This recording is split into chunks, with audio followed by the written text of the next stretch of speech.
Démolis tout, hurla Joël en serrant sa maîtresse dans ses bras, tandis que sa femme, humiliée, se tenait seule devant la foule.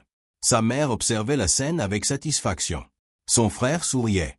Quelques minutes plus tard, le chef de chantier s'avança, un document à la main, le visage pâle. « Monsieur, à qui appartient cette maison ?» Tout ce en quoi Joël croyait n'était qu'un mensonge. Mais pour comprendre comment tout s'est écroulé ce samedi matin à Massissi, il faut revenir en arrière. Le soleil brillait sur la banlieue de Massissi. Les oiseaux chantaient. Une matinée de printemps qui aurait dû être tranquille. Une équipe de démolition stationnait devant une splendide maison. Les voisins étaient tous dehors, téléphone en main. Au centre de l'allée se tenait Joël, 38 ans, vêtu de vêtements de créateur. Enroulée autour de lui comme un serpent, Viviane, 26 ans, couverte de bijoux. Elle riait, savourant sa victoire. Près de la boîte aux lettres se tenait Micheline, 36 ans. Gens simples, chemise blanche, cheveux tirés en arrière. Pas de larmes. Elle serrait contre elle un petit journal en cuir. À côté de Joël, sa mère Lorraine applaudissait.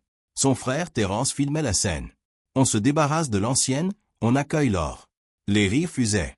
Joel, level la voix. Ma femme ne mérite plus cette maison. Ce terrain appartient désormais à ma vraie femme. Viviane Glappet, de joie. Micheline, Annie, bouait pas.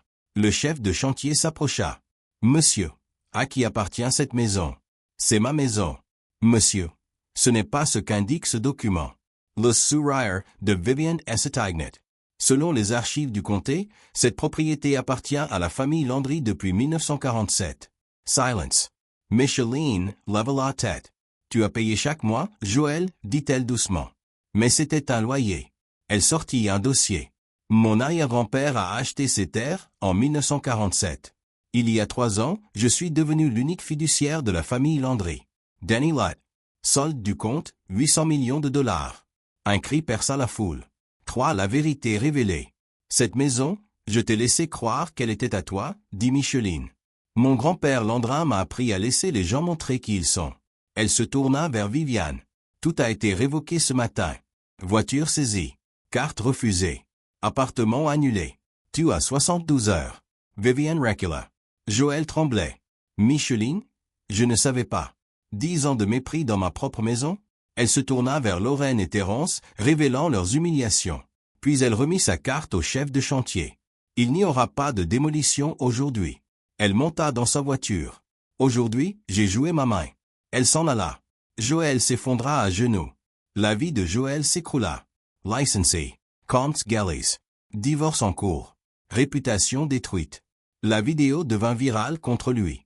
Il se retrouva à 38 ans dans sa chambre d'enfant. Pendant ce temps, Micheline développa les actions de la famille Landry. Logements abordables. Bourses d'études. Investissement communautaire. Elle resta discrète. Parce que la vraie puissance n'a pas besoin de crier. 3 mois après le scandale, la maison était redevenue calme.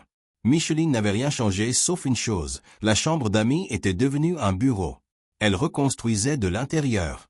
6 mois plus tard, Micheline lança les initiatives Landrin. Logement pour familles monoparentales. Bourse pour étudiants noirs. Subvention pour entrepreneurs. Restauration de terres historiques. Elle refusa les interviews. La richesse n'a de valeur que lorsqu'elle répare ce que l'histoire a brisé. Joël vivait chez sa mère. Le silence pesait. « J'ai tout gâché » murmura-t-il. « Oui » répondit Lorraine. « Mais tu n'étais pas seul. » Ce fut le début d'un changement. 9. Le premier pas vers la rédemption. Joël trouva un emploi dans un magasin de matériaux. Un client lui dit « Devenez quelqu'un digne d'avoir été cru ». Ces mots le transformèrent. 1 an plus tard, Joël écrivit à Micheline. Il ne demanda rien. Il écrivit la vérité. Il ne l'envoya jamais. Mais l'écrire fut le début de sa transformation.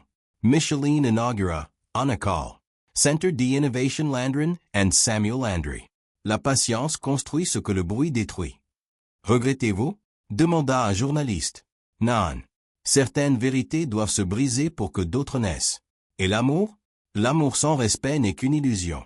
Dans une librairie de Massissi, leurs regards se croisèrent. Bonsoir, Micheline. Bonsoir, Joël. On silence paisible. Je suis heureux que tu ailles bien. Moi aussi. Avant de partir, elle dit. Les gens changent, seulement quand ils acceptent de se voir tels qu'ils sont. J'y travaille encore. Elle sourit. Et cette fois, il ne s'effondra pas. Épilogue: ce que les cendres ont laissé. Micheline a appris. La dignité n'a pas besoin de témoins. La patience est une stratégie. L'amour doit être réciproque. Joël a appris. La fierté sans intégrité mène à la ruine. Lou respect S. Wright. La rédemption commence par la vérité. Dernière pensée. La justice n'est pas toujours bruyante. La vengeance n'est pas toujours nécessaire. Et parfois, la plus grande victoire est de partir, sans se retourner. Merci d'avoir suivi cette histoire. Si elle vous a fait réfléchir, abonnez-vous et likez. À très bientôt pour une nouvelle histoire.